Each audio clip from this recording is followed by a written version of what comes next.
Hello दोस्तों, स्वागत है एक नई वीडियो में। सन 2022 महिंद्रा ने लॉन्च की ये जो बिग डैडी ऑफ एसयूवी है स्कॉर्पियो एन। इसको लॉन्च किया गया इंडिया में। स्कॉर्पियो नाम इसको दिया गया, एक बड़ा नाम था महिंद्रा के लिए। एक अच्छी खासी रेपुटेशन उस गाड़ी की रही है रगड एसयूवी की सेगमेंट में। उसके बाद इन्होंने लॉन्च की स्कॉर्पियो एन, शानदार गाड़ी, बहुत अच्छा रिस्पॉन्स मार्केट से मिला और वैगनार जैसी गाड़ियों को भी सेल्स के मामले में इस गाड़ी ने पीछे छोड़ा। काफ़ी सारे वेरिएंट्स इसके Z2 से लेके Z8 तक आते हैं, डिफरेंट फीचर्स और चीज़ों के साथ। प्राइस इसका शुरू होता है 16 लाख से लेके 26 लाख तक GST घटने के बाद। ये नए रेट मैं आप लोगों को बता रहा हूँ।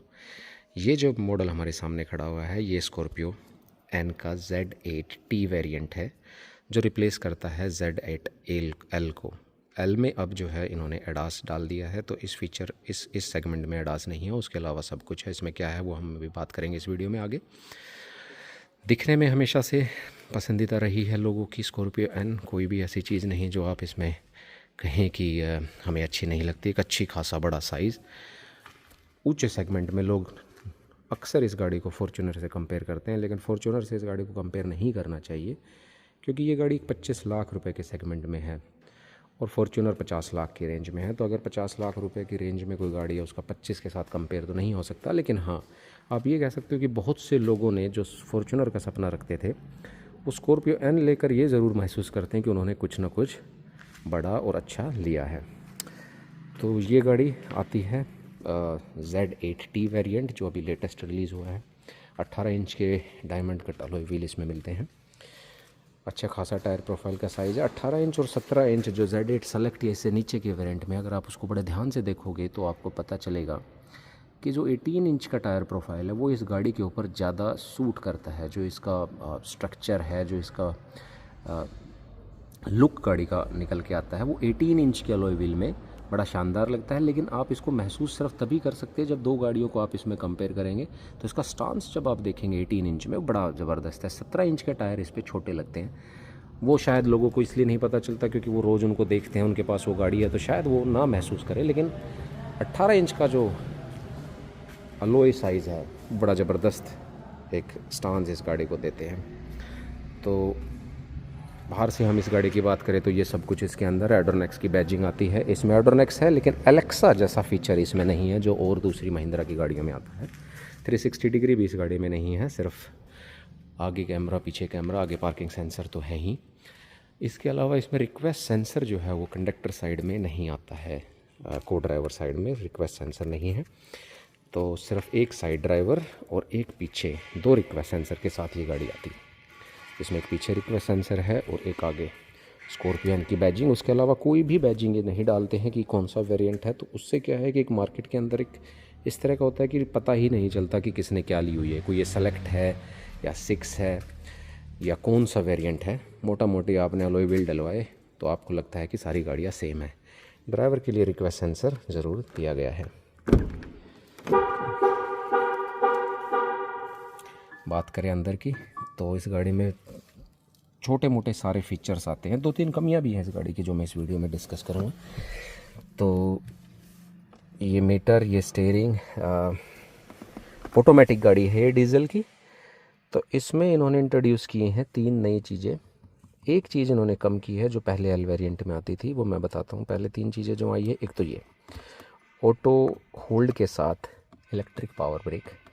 जो हैंड ब्रेक होता था वो यहाँ से अब रिमूव हो गया है। ये जगह निकल के आई है क्योंकि ये 4x4 वेरिएंट नहीं है। 4x4 वेरिएंट में यहाँ पे एक नोब भी होती है, जिससे कि उसको निकाला तो ये एक जगह बन गई जिसमें आप चाबी वगैरह रख सकते हो। 2 कप होल्डर और यहाँ पे वायरलेस पैड है जो कि नया फीचर है। तीसरा नया फीचर है इसमें ये ऑटो डिमिंग। बड़ा शानदार मिरर, बड़ा एक्सपेंसिव सा लगता है। ये महिंद्रा ने बहुत टाइम लगाया ऑटो डिमिंग को देने में। तो लगभग इन्होंने अल्टूरस अपनी G4 जब लॉन्च की थी उसमें भी ऑटो डिमिंग नहीं आता था। XUV 700 जब लॉन्च की इन्होंने हर चीज़ उसमें बहुत अच्छी लगाई और लग्जरी गाड़ियों की कैटेगरी में डाला, लेकिन ऑटो डिमिंग उसमें नहीं आता था। अब ऑटो डिमिंग महिंद्रा देने लग गया अपने लगभग सभी गाड़ियों में। तो ये एक फ़ीचर, तो ये 3 फीचर इसमें ऐड हुए हैं। ऑटो डिमिंग है, वायरलेस है और ये ब्रेक है।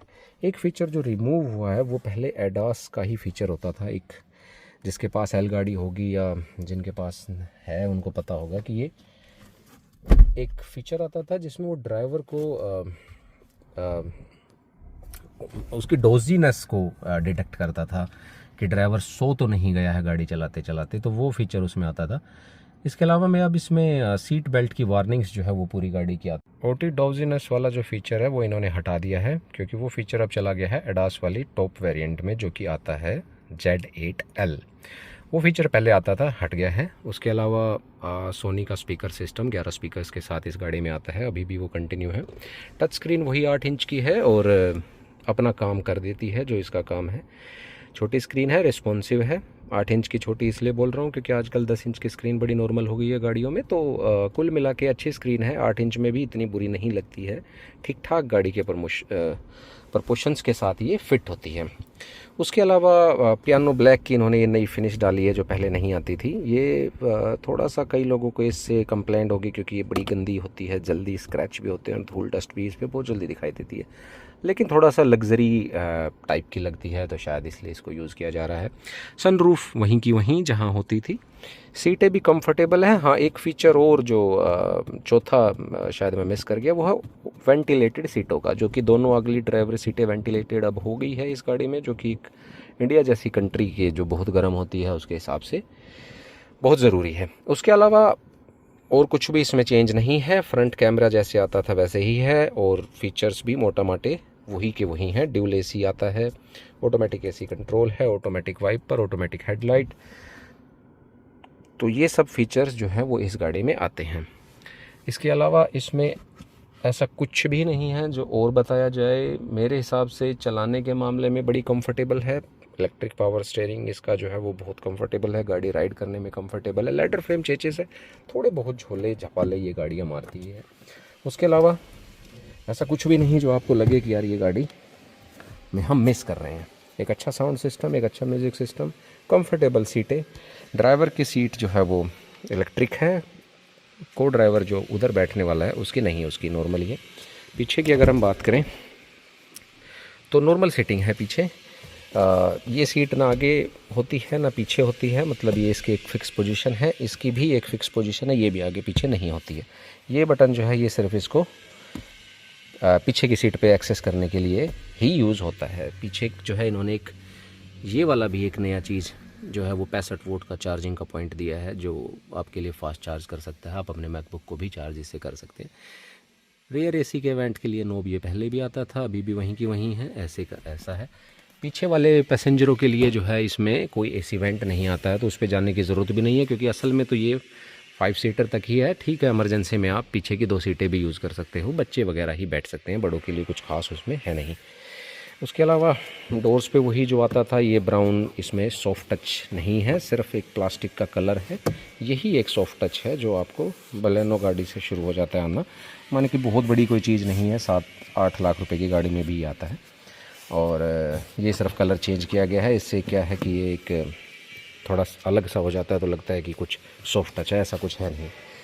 बाकी जितने पैसे महिंद्रा ले रहा है इस गाड़ी के, मुझे लगता है उतने पैसों के साथ ये जस्टिफाइड भी है। ये कार जो फीचर्स इसमें दिए गए हैं या जितना कुछ ये दे रही है, तो कोई भी कंप्लेंट इस गाड़ी से एज सच नहीं है।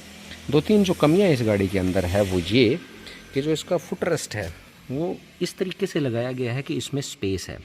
अब ये स्पेस क्या करता है कि अगर आप कीचड़ के अंदर हो तो आप देख भी रहे होंगे कि गाड़ी गंदी बहुत होती है, क्योंकि इसका जो सेटअप है वो इस तरीके का है कि जैसे ही इसमें डस्ट वगैरह आती है तो वो आपको यहीं पर सारी आ जाएगी, इस यहाँ पे डस्ट की वजह के इसकी वजह से। तो ये एक इसमें पॉइंट है। दूसरा एक इसमें चीज़ है कि ये जैसे इसको बनाया गया है तो आप देखोगे कि इसमें कीचड़ बड़ा अंदर तक आती है, जैसे ये वाला पार्ट।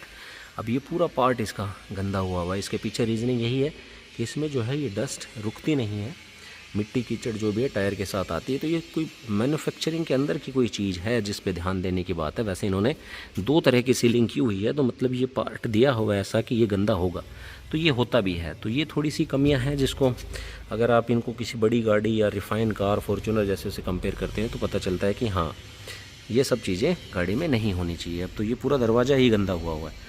और इसी तरह का जो ये स्पेस है, ये भी कीचड़ जो है वो सारा इस फुट रेस्ट पे आ जाता है।